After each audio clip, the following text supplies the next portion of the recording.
This podcast is sponsored by nobody. Hey dudes, welcome to Splat from the Past, the only 80s themed horror and sci-fi show where things can get totally radical. Now I am so excited for today's guest. I have been wanting him on here since the very beginning, and I'm talking about Gregg Binkley. Gregg made a career out of playing nerds in the early years of his career. I mean, he played nerds in Chud 2, Bud the Chud, How I Got Into College. Those are both celebrating their 35th anniversary. Revenge of the Nerds 3 and 4, where I first became aware of him playing Harold Skolnick. And he's guest starred on so many different shows where he's played Barney Fife Jr. He does a dead-on Don Knotts impression, and he did it on Out of This World and Full House and many others. And of course, a lot of people know him from My Name is Earl. And it's going to be a great conversation today. I can't wait. He played Kenny James on My Name is Earl. And he has a book out about acting called Get Your Act Together. He teaches kids how to act and everything. And it's going to be a great conversation. He told me today's his birthday. I don't think I've ever had a guest who celebrated their birthday on air with me before. Almost did recently, though. Also, rest in peace, Tom Stern, a biker movie legend. He was in Angels from Hell and Hell's Angels 69. And last year, I thought about reaching out to him for an interview, but I guess I couldn't find him on social media or something. It's a shame, you know. These guys are going away. He made it to his 90s. Rest in peace, Tom Stern. So yeah, here is my interview with Gregg Binkley.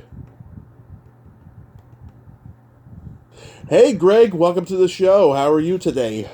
I'm good, Tommy. How are you? I am spectacular. I can't tell you what a great honor this is. Thank you so much for taking the time today.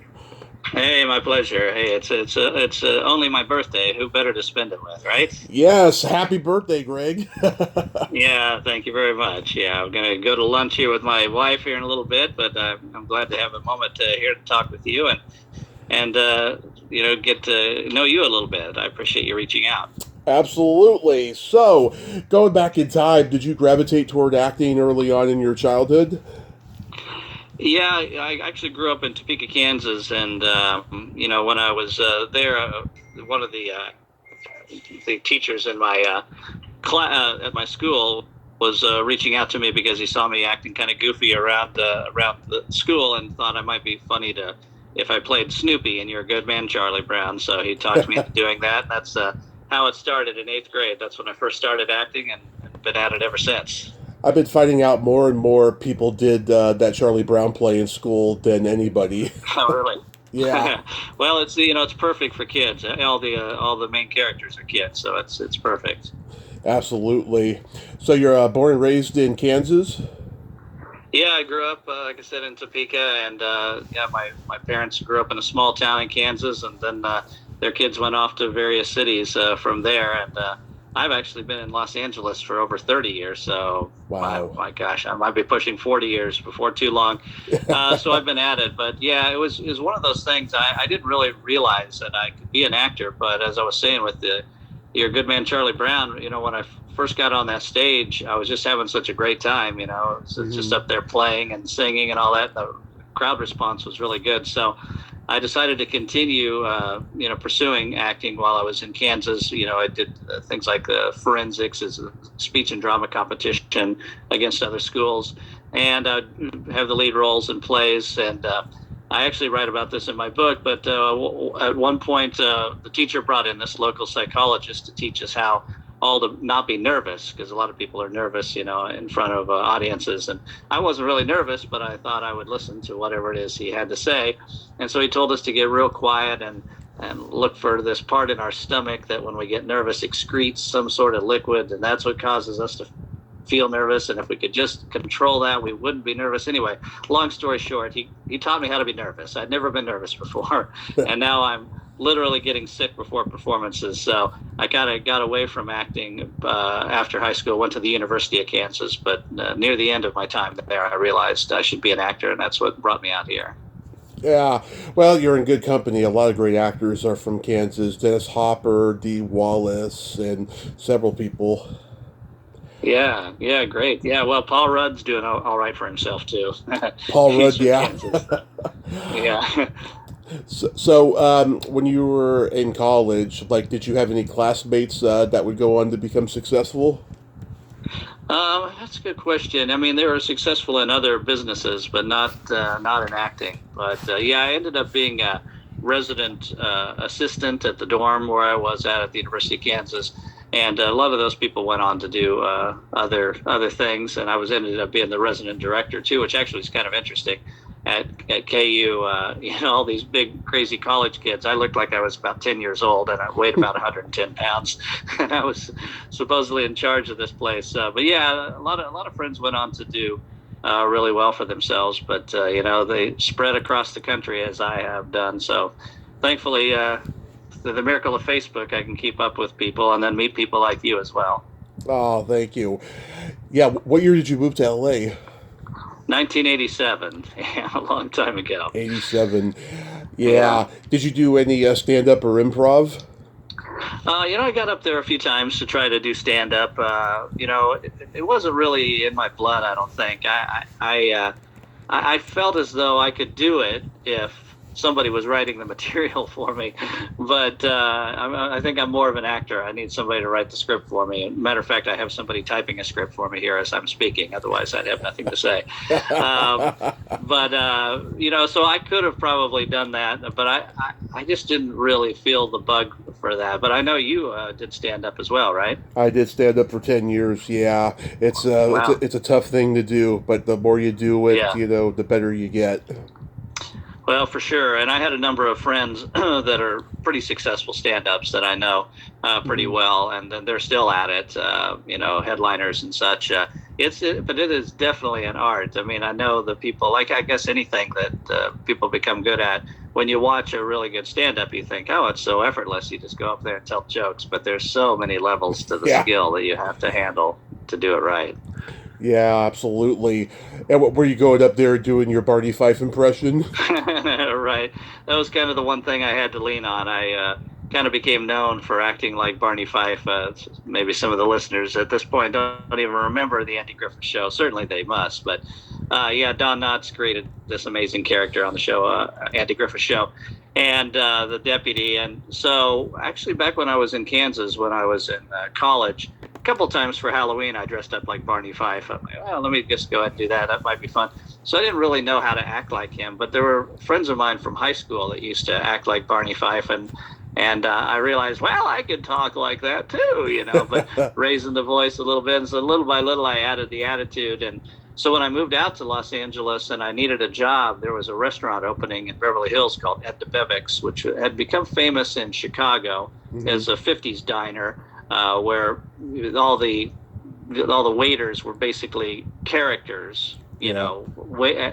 So it's as if you were walking into the 50s. And so when I heard that they had interviews for, Ed DeBevick's, I went in there. They were building the restaurant, but they had a little mobile unit out in front. And so I walked in there for my allotted time, and I was dressed like Barney Fife to the extent to which I had an outfit at that time. And I said, hey, excuse me, do you have a permit to have this parked out here? And the guy looked at me like, what? And I go, oh, I'm Gregg Binkley. I'm your next interviewee. And so I told him I acted like Barney Fife, but he said, no, we're not really looking for specific characters. We're looking for character types. So, he wanted us to wait tables as a nerd or a greaser or whatever. Yeah. And so I started waiting tables like a nerd with a "kick me hard" sign on my back. And then a couple weeks after that, he said, hey, would you consider walking around the restaurant, for 4 hours a night, once a week, as if you're the security guard for the restaurant. And I thought, well, it certainly beats waiting tables. So sure, I will do that. And then, as I started to do that, I started to really develop how I would play Barney, and it started to really come from me. It wasn't just an impersonation, but I was kind of coming up with my own way of playing it. Of course, very, very similar to Don Knotts, but with my own sensibilities. And so I got recognized by a lot of people. As a matter of fact, it's really funny. I was over at Petco down the street about a month ago, and this guy says, hey, didn't you used to do Barney Fife at the Bevick? So that was That was almost 40 years ago. So I kind of got known for it. And one day Rick Dees came in there. He was a very famous DJ Yep. for a long time. Yeah, and he was about to have this late night show on ABC. And he really liked what I was doing, so he put me on the pilot episode of that. And then I ended up acting like Barney Fife Jr. For the 1 year run of that show on ABC. Wow. Don Knotts, he really liked your impression? Yeah, he did. I was able to meet him a few times. I met this girl that told me where he used to eat dinner all the time, and so she said, "Meet me there." And so I met her there, and then I saw him eating dinner. So I kind of went up all nervous, just like Barney Fife would be, right? All nervous, shaking like Don Knotts. And I had him sign a thing, and he was nice. But that's before I kind of became known really for acting like him, and so as time went on, and then I got on that late night show. After that, I saw him one time at a Dodger game, and I kind of went up and said, "Hi, I'm the guy." And he goes, "Oh, yeah, I remember you, of course."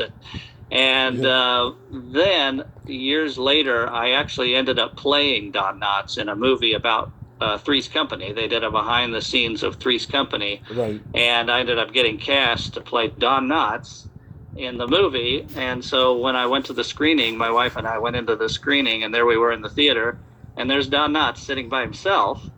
So I sat down next to him, and he goes, "Oh, good to see you again," and everything. And then the movie starts. They open the curtains, and I'm sitting next to Don Knotts while I watch me play Don Knotts on the big screen. And at the end of the movie, he leaned over and he says, "Well, you did me proud," which is an amazing moment. Phenomenal. I had his daughter Karen on a couple of years ago because she wrote a book about herself and him, their relationship and everything. She's very interesting, I'll tell you.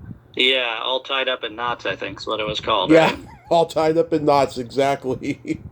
Yeah, so I don't think I ever actually met her, but I did meet Don Knotts' wife a time or two, and I was actually quite touched when Don Knotts passed away. His wife reached out to me and requested that I be at the memorial service, and she said that he said I was his favorite of all the people that impersonated him, so that meant a lot to me. Oh, that's sweet.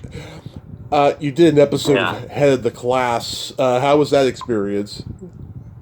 Yeah, that was a long time ago. I barely remember it, but of course at the time that was a huge hit. Head of the Class was a really big hit. And yeah, there was a character on that show. I think his name was Arvid, maybe. Yeah, he Dan was Frischman. Kind of. Yeah, right. And so I ended up coming in as one of his nerdy friends, and it was just one quick scene, but it was fun working with him. And I remember being on that set and thinking, I want to be on a show like this. I want to be a series regular on a show like this. It was always in the back of my mind when I moved out from Kansas. In addition to just wanting to be an actor, I wanted to prove that I could be successful long term as an actor, which is very difficult to do. But I always said to someday I'm going to be a series regular on a national network show. And it only took me 25 years, but eventually it did happen. But yeah, Head of the Class was great. That was a very popular show, like I said. And Howard Hessman, I think, was on that. And yeah, it was a great experience. Yeah, I appreciate you asking me about that. I haven't thought about that one in a long time. Oh yeah, it was a childhood favorite of mine. I interviewed Christine Hodge, who played Simone. She's a sweetheart, and it had a great cast in it. You're the sixth person I've talked to from Chud 2, Bud the Chud, and they are all ashamed of this movie. Are you one of them? I'm not ashamed of it because it was one of the first things I did, so I was happy to be working. Yeah. But the only thing I remember about that is that I shot my scene in the middle of the night, and then the next morning I flew back to Kansas for something. I can't remember why. But I remember it was very dark, and I barely remember. I don't even know if I can remember what I did in it. It'd be kind of fun to find that movie, even to see what I did in it, because I don't remember. But so you say the other actors were not proud of it. I guess it was kind of a tongue-in-cheek horror film. Is that right? Yeah, they just thought it was really, really bad. Yeah. Well, they weren't the writers, so they did the best they could, I It's the actors. Yeah. But no, I think it might be the second movie I ever did in my career. So I was just happy to be working, you know. Yeah. And then you do How I Got Into College. Yeah, that was actually the very first thing I did. So I don't know if it's listed in my credits as second, but it's the very first thing I got cast in. And kind of an interesting story on that. So I was working at Ed DeBevick's, as I said, the '50s diner, and I had been trying to be an actor for, I don't know, maybe a year at that point, Mhm. and I had never had a callback for a TV show or a movie. You know, a callback for actors. You know, you read one time and then they call back the people that they're really considering. So I never actually had a callback, and this was back when we had beepers. We didn't have cell phones, so the best we could have was a beeper on us. And so I was working at Ed DeBevick's during the day shift, and I got home at 4:30, and then I hit my answering machine, and they said, "Hey, Greg, you have a callback for How I Got Into College. You need to be there by 2 o'clock." Mhm. And it was already 4:30, and I thought, "Oh my gosh, I finally have a callback. I can't believe I missed it." So I called my agent, and the assistant answered. She goes, "No, you needed to be there by 2. So we tried to reach you at the restaurant. They said you weren't there." I'm like, "Yeah, but I was there." They go, "Well, sorry, nothing Yeah. we can do at this point." And I thought, well, that's not good enough for me, you know. So I actually called the main switchboard at 20th Century Fox, and I said, "Hey, can you connect me to Vicki Thomas?" She was the casting director. Uh-huh. And they said, "Okay." So they forwarded me to her. She answered the phone. "Hello." And I'm like, "Hey, it's Greg Binkley. I just found out that you tried to call me back, but I was at work." And she goes, "Well, how soon can you be here?" And I said, 45 minutes. So I drove in, found my way onto the lot, walked into her studio, and she recorded me. And the only thing I said, I think my character was Egghead Mhm. number 3. Egghead number 3. And all I had to do was say the word "sure." So, you know, like a nerd. So Yeah. she shot me doing that, and she ended up casting me, and that's the very first movie I ever did, and that's how I got into the Screen Actors Guild. Mhm. And they ended up shooting my scene with one director. Then they fired the director, so they Mhm. brought in another director and reshot my scene. So I got to work 4 days and got into the Screen Actors Guild, all because I didn't take no for an answer. I actually, you know, kept pursuing it even when my agent said it was over. So it was a good lesson for young actors to remember. You don't always want to just take no for an answer. Oh, sure, that's tenacity. And yeah, Yeah. there was a woman director. She got replaced by Savage Steve Holland, who I think is a Right. genius. And it's Yeah. funny, I didn't know that a woman wrote this script. I thought this was his because he had done Better Off Dead, One Crazy Summer, 2 teen high school Mm-hmm. movies, and I thought this was like the conclusion to a trilogy. College, and Uh-huh. he ended up making it his own. Even though he didn't Yeah. write it. Yeah, no, I remember he was a fun guy on the set and everything. And I remember maybe it was about 10 years ago. I tried out for something, or I worked on something that he was the director, and he remembered me. Yeah. And yeah, so yeah, he was a lively guy. And I guess he came to the rescue there when they thought the movie wasn't working. But it worked out for me. I got a couple more days of work, which I was happy to do. I remember when you were on Out of This World a couple times. The first one Oh, where well. you were Elroy Tanner. Yeah, well, if you remember that, you do have a great memory. But that I was very proud of that. Actually, it's one of the one. Yeah, you know. So again, I was working at Ed DeVivek's, and so I was playing this nerd all the time while I was waiting tables. So I was really developing how to play that character, and so I tried out for Out of This World, and so I didn't have any kind of experience at all, really, to speak of at that point. But man, I went in and gave it my all on that audition, and I ended up booking it. And the director or the producer of the show, named Mike Scully, who's gone on to do a lot of great things, Hmm. I remember him saying, we cast you because you really seem to care. You really came in and you really cared, because I think a lot of people that maybe were more established came in and kind of gave a half-baked audition, but I really went for it.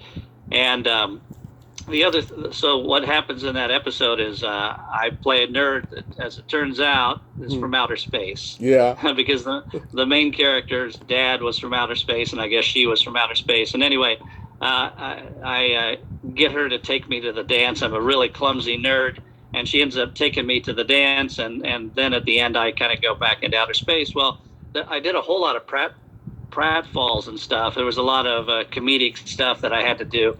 And at one point, I go sit on this like a stool at the restaurant, and I slip and bang the back of my back on it. It's very funny when I watch it. It's very funny. Yeah. But I gotta say, I think I punctured my vertebrae, my lower vertebrae. So I have Oh, like a degenerative disc, and I think it happened on that show. So even though I have great memories of it, I also know that it kind of messed up my lower back. I mean, I'm fine. I walk and everything, but yeah, sometimes those pratfalls can go a little too far. And I think playing the nerd, I was a little too committed there and might have injured myself.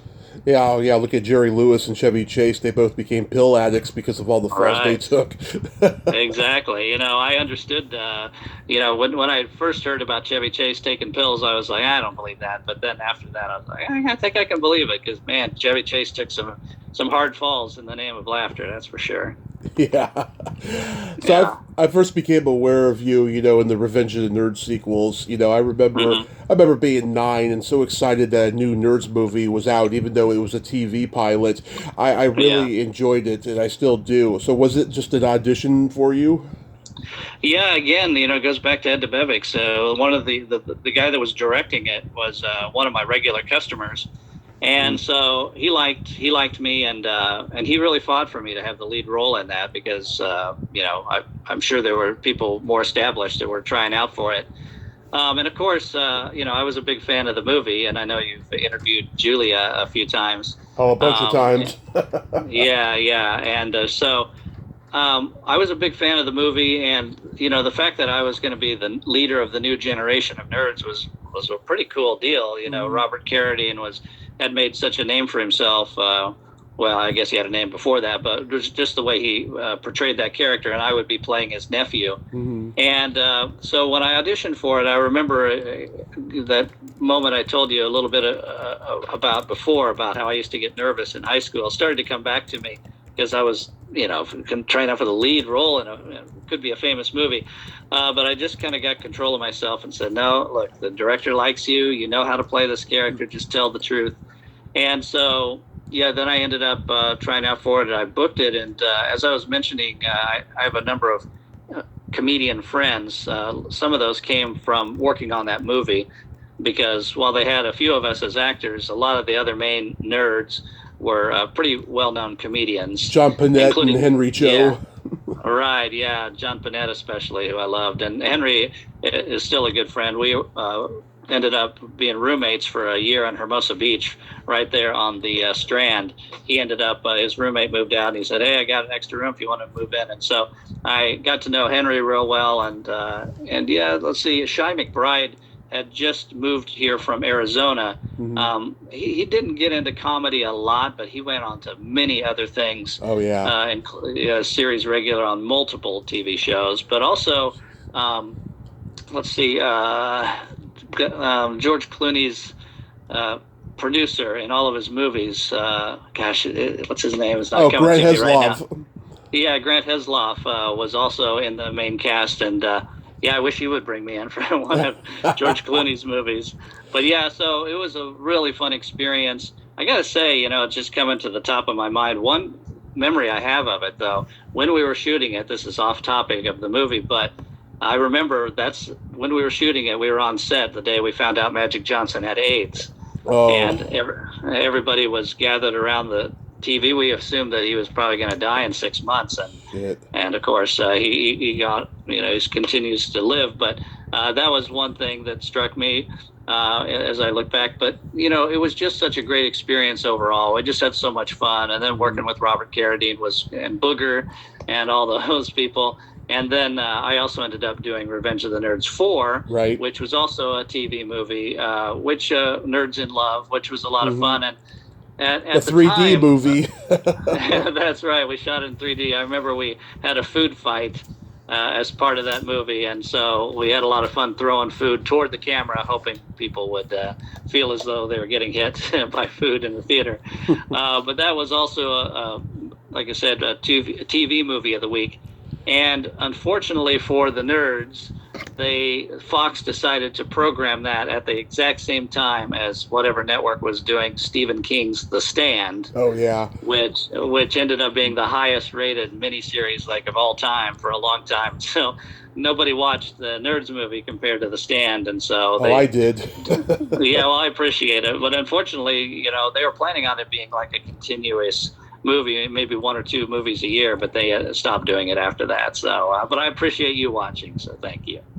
Absolutely, yeah. I saw it the night it premiered. They had the Uh-huh. 3D glasses from 7-Eleven, I remember.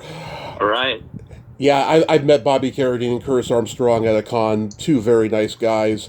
Yeah. And yeah, I've talked to Michelle Matheson, who was your girl in 3, and then Diane Robin Okay. in 4. Oh my God, that was Yeah. so hilarious. Diane, if you look at her career, she's game for anything. I mean, she was one of the Oh, cocaine girls in RoboCop. I remember. Yeah, it's just she's always posting that scene, with the bondage. That's funny.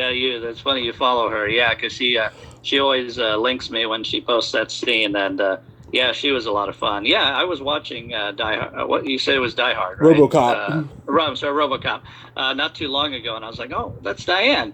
Yeah. Yeah. And she's so vibrant even now. I mean, that was Yeah. so many years ago, but she's beautiful and vibrant and so much fun. And yeah, she's one of these people that when she walks in a room, everybody notices her. She's beautiful. She's got a lot of energy, and so it was a lot of fun for my character to end up having a kind of Mrs. Robinson relationship there with her. That was quite a funny fun deal. I remember there was an old guy in that movie, kind of respected actor. I can't think James something or other. I can't think of his name. In but 4, yeah, and for James, Joseph Bologna. No, it wasn't him. Although he was great. I think his name was James. Anyway, he was talking about my character, going to bed with Diane's character. I remember he said, "Oh my God, man, she's going to suck you in," which Diane probably would have. In reality, she's a dynamo for sure. But yeah, that was a lot of fun shooting that movie as well, and that's I kind of got to know Curtis Armstrong a little bit more in that movie, and yeah, I wish we could have continued that. I'm actually going to go to some Comic Con in June somewhere where some of those Nice. nerds are going to be, so maybe I'll get reacquainted with them. And Corinne, of course, is in that. She's great. I've had her on. Yeah. Um, Okay. Yeah. I thought you and Richard Israel had good chemistry. I wonder why he didn't return for 4, though. Yeah, that's a good question. So he didn't return for 4? No. Okay, I guess you're right about that. Yeah, a bunch of Yeah. people from 3 didn't return. Yeah, well, I guess I was lucky to have made the cut there, but maybe it was because of the Skolnick name I got to got to continue. Yeah, so I don't know. It might have been budgetary things that they had so many people in 3, and then Revenge of the Nerds 4 was bringing back a lot of the previous nerds. So I think, yeah, that might have been the thing. And a matter of fact, they were hoping to pay for Anthony Edwards there at the very end. You might recall it wasn't quite Anthony Edwards at the very end of that movie. Oh, yeah. Yeah. You remember that? Yeah, I don't even think ER had started yet. No, it was he was in ER at that point. He was a big star. ER had happened, but they kept hoping, I think, to the very last minute that he would be the one at the very end to come in and support. Robert Carrady's name. What's his first name? Skolnick. Yeah, Louis Skolnick. Yeah, so we were all hoping that Anthony Edwards was actually going to show up, and then they couldn't quite cut the deal, and so they ended up having a crew member, literally a guy on the crew, come in and act as though he was Anthony Edwards' character. It was kind of funny. It didn't quite pull off the big climax that everybody was hoping for, but it was fun working with so many of those original nerds because I had grown up on that movie. I love that movie, Mm-hmm. and so many of them were back in the 4th one, and it was really cool for me to get to know those guys. You remember the scene where Harold and Ira go to that the phone operator station to concoct the strike? Okay, the heavy-set phone operator, Woody Freeman, I had her on years ago, and I said to her, let's see if you remember this line for the next movie we're going to talk about. And I was like, shut it down, and she started laughing so hard. She knew exactly what I was talking about. Yeah, I hadn't thought about that, but I know it. And once you said that, shut it down. Yeah, 100%. Yeah, we all had a nerd strike, and the people in the community got to realize how valuable nerds are, right? Right. And Morton Downey Jr., oh my God. I love it when he's got the candy cane paint on him. Yeah, that was funny. Yeah, he was quite a character. Of course, he was quite well known for his kind of bombastic talk show that he Yeah. had. But he was very friendly in person. But the thing I'll remember about him is we were all in the makeup trailer, and he brought in like must have been 30 pieces of bacon that he was having for breakfast. So Wow. I'm like, smoking all the time, eating bacon. I was like, maybe not the best for your health there, Martin. And of course, he didn't live too long, but he was really funny in that movie. And I don't know that he'd done a lot of acting, but he just brought his personality to that character, Well, and I it know he was in really Predator works. too. Oh, okay, Yeah, he's a nice. Predator too, and he did an episode of this horror anthology show called Monsters, where he's a sleazy talk radio host, and Laura Branigan's Mm. this woman who's got this creature in a box. Oh, wow, really? Yeah, That's cool. Well, I know, Tommy, that you have a lot of knowledge of all these shows, so you, you can educate me on a lot of this history, I'm sure. that's what I do. Yeah, nice. You played Barney again on Full House. I remember that episode so well. The Rigby the Rhino one. Yeah. Yeah, that's funny. I think somebody said they saw that not too long ago on reruns. Mhm. Yeah, and it was I can't remember exactly what my character's name was. I don't think the character's name was Barney, but I was definitely acting like Barney Fife in that bit. And yeah, that ended up being really well received. That show was very popular at the Yeah. time. And I think that might have been when they had a lot of these hit shows on Fridays on ABC. So kind of family-oriented shows that the family stays home on Friday and watches together, Step by Step, Family Matters, Full House. I think we're all on that evening, and yeah, that was a fun experience for sure. They kind of did a takeoff, like you said, with Rigby the Rhino instead of Barney the Dinosaur, but everybody knew basically they were Yeah. acting like it was Barney the Dinosaur. So It's the elephant yeah, in you the got a great. room. Yeah, right. Yeah, you have a great memory, Tommy. That's for sure. Thanks. I mean, I turned 40 last summer, right? And so Hmm. now it's starting to slow down, and as I get older, it's going to get worse. But hopefully, the movie, I'll always have this knowledge, that I've had since I was a kid. So Yeah, I worry about that. But yes, I do have a good memory. yeah, that's good. Well, I'm a little bit older than you on my birthday here, so I I can see my memory slipping a little bit. So enjoy it while you can. I will. So sharing a scene and being directed by Mel Brooks, that has to be one of the biggest career highlights for you. Yeah, no doubt about it, Tommy. That was what I had not been out here too long, and so I got this audition to read for Mel Brooks, and it was really interesting because I actually auditioned for that 4 times, and they had a number of interns that in the scene. What happens is Mel Brooks' character. It was Dracula Dead and Loving It. Yeah.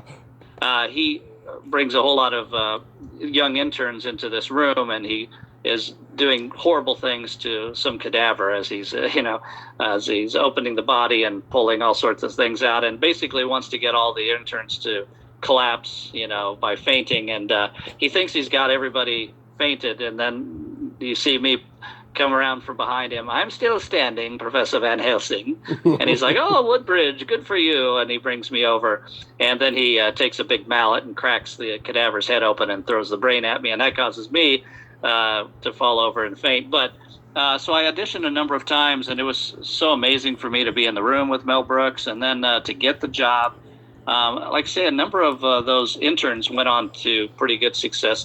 David DeLuise was one of the interns, and actually Billy Crystal's daughter was in the scene with me. And but anyway, yeah, just to be on the screen with him, a legend like Mel Brooks. And then once the movie came out, it was the first big movie I was in, so I could go to the premiere and say that I was in this movie with Leslie Nielsen and Harvey Korman and all these people. It was a really good experience, and it's just so amazing that he's around 98 years old, 99, I think, and still at it. 98. It's really remarkable. He's going to be 98 this summer. I know that. Okay. Yeah, amazing. Yeah, Yeah, really amazing. so far, this is like the last movie he's made, which is bizarre, you know? Hmm. Uh-huh. Yeah. Yeah, of course, he went on to do the shows on Broadway and such, but yeah, he's a remarkable man, no doubt. It's Steve Haberman who co-wrote the movie. I've had him on. Nice guy. Uh-huh. Oh, okay, good. What did he have to say about it that you recall? This is one of the early episodes. We were talking about this one and Life Stinks, and I think he wrote it. I think he co-wrote Robin Hood Men in Tights. I can't remember, but Okay, he was just telling me how much he loves Mel, and that, you know, to this day, even though they haven't gotten anything made in years, you know, Mel calls him up and says, "Hey, want to write a script with me?" You know. That's funny. Yeah, it sounds about right. I remember the Family Matters episode you did where you played another nerd role. It was the sorority prank party one. Anything stand out about that? Yeah, I mean, it was a lot of fun. You know, I recently just put a reel together of Mm-hmm. some of my moments from the past 30 years. And so there's a moment in there. What happens is this, like you said, the sorority girls all invite these nerds. The nerds think that the girls really are interested in them, but it turns out it's some sort of gag to invite the nerdiest guy over. And so we're all at the sorority, and we have this big dance moment where they have a dance line, and I go through and I do my dance. And I was watching it the other day, thinking, "Wow, I can definitely not do that again," you know, Yeah. because I was really moving and I was quite kind of athletic, despite the fact I was nerdy. I was doing things with my legs and fast and moving and all this stuff, and it's pretty funny Mm-hmm. looking back at it. But I remember thinking, "Well, I can't do too much because Urkel's not going to be happy if I you know go over the top here too much with my dance." And of course, he went on and he came right after me and did a very funny dance. But what's kind of interesting to me is that the girl that kind of brought me to the dance was an Asian girl, and all Mm-hmm. these years later, I ended up marrying an Asian girl. Who would have guessed it? But I guess the hint was dropped on that episode all those years before. Yeah. I love The Man Who Yeah. Wasn't There. It's such a underrated Coen Brothers flick. Tell me about working with those guys. Mm.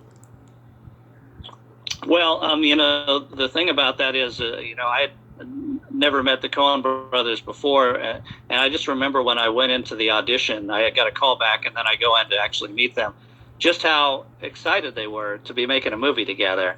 You know, it wasn't any kind of pretentious attitude. They were just there having a good time. And what happens in that particular movie, Billy Bob Thornton is the star, and he's a barber. And there's another barber that he works with that was very, very talkative in the movie. And so as soon as that guy goes off to jail, Billy Bob's character wants to hire the guy that talks the least. So he can have a little more peace and quiet. So he hires me, and then it turns out once he hires me, I'm quiet in the interview, but once he hires me, I won't stop talking too. That's kind of the bit about the whole thing. And so when I went in there to read for Joel and Ethan, Mm-hmm. you know, I had some scripted lines, but I knew that the character continued to talk all the time. There's a little moment in the script that says he just continues jabbering on or something to that effect. Mm-hmm. And so I ended up telling the story that my dad would tell me about from back in Kansas when he was in Nortonville, that there was some kid that would put a piece of corn on the end of a string and wait for a chicken to eat it. And then he'd let it stay in there, and then he would yank it out, and some guts from the chicken would come out. I mean, it's horrible, you know. But it's the kind of offbeat story that I thought maybe the Coen brothers would get a kick out of. So in the interview, I told that story, and they kind of laughed. Mm-hmm. And so then when they hired me, they actually had me say that story on screen, and it's underneath Billy Bob's voiceover, but you can hear me talking about that story. And so I continue to tell the story in the scene as Billy Bob and I walk out of the barbershop and down the sidewalk. And so anyway, my character was called the New Man, and it was amazing. I got to work with the Coen brothers, and people just really love that fact because everybody respects them. Well, as it turns out, in 2 weeks I'm going to shoot a new movie with Ethan Coen, and I'm very excited about that. He's doing his own movies now. Mm-hmm. And when I had the Zoom audition to read for Ethan, he said, it's the new man. And I said, well, I'm kind of the old man now. But he goes, well, not as old as me. And so he thought that was cool, that joke. And so I'm very excited to get back on the set with Ethan Coen and see what we can create. Oh, that's fabulous. Yeah, it only took them, Yeah. 35 years or so to go solo. Yeah, I know. I hope they get back together again someday. But Ethan just had another movie that just got released recently, and so he's doing his own thing. And I'm so excited to get a chance to work with him again. Awesome. I, Yeah. I watched a little My Name is Earl back in the day. What was that Hmm. like working with Jason Lee? Yeah, that was really a great thing. At the time, out here in California, I was the spokesman for Del Taco. Yeah. So I was for 6 years, I was a spokesman for Del Taco, and so I was kind of known for that. So I didn't get a lot of auditions for other things, but Greg Garcia, who was the creator of My Name Is Earl, had used me on his other show called Yes Dear that went on to be on for 9 years. And so anyway, he called me in for the audition for My Name Is Earl. And if your listeners ever want to watch, the pilot episode, I think it's on Hulu. I think Earl's currently on Hulu. The pilot episode is so fantastic. It won Emmys for the director, the writer, the casting director, and the whole concept of the show that Earl was a guy that had done a lot of bad things in his life. Then when he finally wins the lottery, he loses the ticket and he realizes he didn't deserve it because of all the bad things he did. Yeah. But then once the ticket comes back, he makes a list of all the people he did bad things to and decides to cross them off the list one at a time. A great concept for a show. And so I was the very first character that, Jason Lee's character, Earl, was going to cross off the list. So in the pilot episode, he hunts me down because he used to pick on my character. And he decides that he wants to do something nice for me. He's like, well, maybe this guy never got laid, so let me send a woman. So he sends this daytime hooker to my house, Patty the daytime hooker. And turns out my character's not interested in her because he's not interested in girls. So, Yeah. so once Earl finds that out, he kind of freaks out. But then he kind of comes around and helps my character Kenny to be accepted as he is. And so then I went on to do 20 episodes during the 4-year run of the show, and that show is such a fantastic show. People are huge fans of it even now. And the bummer of it all is in its 4th season. They ended the 4th season on a cliffhanger, and then the show got canceled. And the reason it got canceled was because at that time, NBC was trying to figure out what to do with Jay Leno because they put Conan on at night. Oh, yeah. And now they're like, well, what can we do with Jay Leno? So they put Jay Leno on during prime time, 5 nights a week. And because they did that, they canceled a lot of shows to make room for it, and it was a disaster on both ends. So that was too bad that Earl ended, but it's a fantastic show, and it was great for me to get even closer with Greg Garcia because he's definitely been a key ingredient in my success. How about Changeling with Clint Eastwood? Yeah, that was amazing. I get to work with Clint Eastwood. I mean, come on. I mean, the guy is as legendary as they get. And I had heard that he is somebody that is very minimalistic when he comes to directing. It's Right. just, you're supposed to know what you're doing. He may not even say action. On most sets they say, all right, and action. He's kind of known for just saying, whenever you're ready, the cameras are rolling whenever you're ready. And I know for a lot of actors that takes a while to get used to, but I anticipated it and expected it.